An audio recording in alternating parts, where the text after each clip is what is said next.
Ce nom, c'est celui de Jean-Louis Perriès. C'est le magistrat qui a présidé le procès des attentats de novembre 2015. Et donc, mercredi soir, Jean-Louis Perriès, pendant un peu plus d'une heure, a lu le verdict avec notamment la peine maximale, la perpétuité réelle pour le principal accusé, Salah Abdeslam. C'était la fin de la 150e audience de ce procès historique, le plus long de l'histoire judiciaire.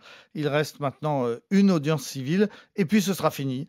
À 66 ans, Jean-Louis Perriès va ranger ses affaires et puis il va quitter le palais de justice tout simplement parce qu'il part à la retraite. Ce procès était le dernier de sa carrière.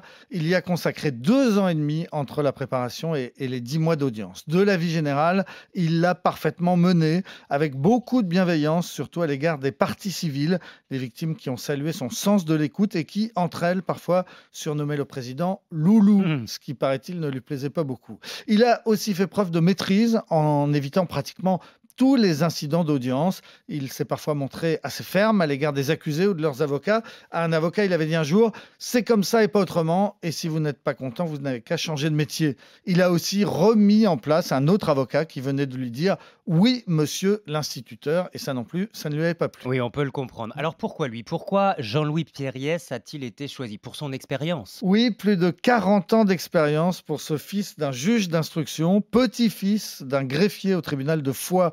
Il a commencé chez lui, à Marseille, Marseille dont il a toujours gardé un léger accent. Dans les années 2000, il s'est fait connaître pour son indépendance parce qu'il avait renvoyé devant le tribunal, contre l'avis du parquet, les proches de Jacques Chirac dans l'affaire de la mairie de Paris, en particulier l'ancien maire de Paris, Jean Tibéri. Il a ensuite été un des créateurs des GIRS, les juridictions spécialisées dans la lutte contre le grand banditisme. À ce moment-là, on l'a appelé le cow-boy. Après des années à l'instruction, il est devenu président de cour d'assises. Il a présidé des procès très suivis, comme celui du meurtre de Sophia, une lycéenne brûlée vive par son petit ami à Saint-Denis. Ou bien il a aussi présidé le premier procès de l'attaque contre des policiers à Viry-Châtillon. Vous vous souvenez, ces policiers qui avaient failli brûler vifs dans leur voiture. 5 accusés avaient finalement été acquittés, ce qui avait provoqué la fureur des syndicats de policiers. Jean-Louis Perriès n'a pas eu beaucoup l'occasion de le montrer pendant le long procès du 13 novembre, mais il paraît que dans la vie, il est assez drôle,